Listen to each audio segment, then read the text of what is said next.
well, I was a wood machinist by trade, so I did my trade for 4 years. I worked as a wood machinist for 5 years.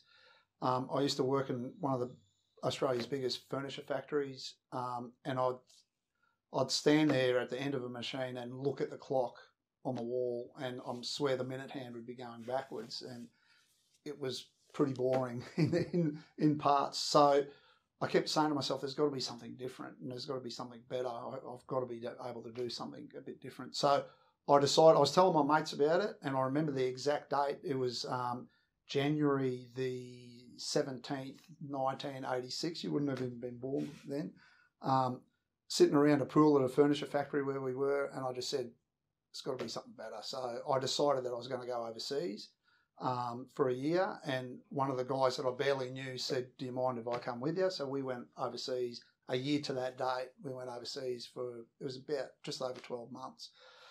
When I was over there, I obviously loved talking to people. I had such a good time. I came back, and I was fortunate to come back into a job at Expo 88. So 1988, Expo 88. I set up season pass photography stands for all the season passes for the Expo. Met heaps of people, and from there I got into another role at Expo called, it was a ticketing transaction role.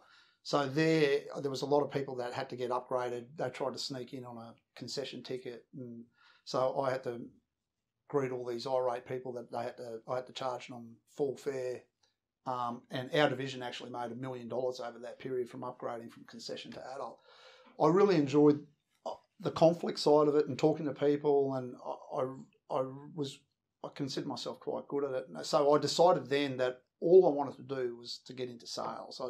I'd spoken to some family members that were very good at sales, and that's what I decided I want to be.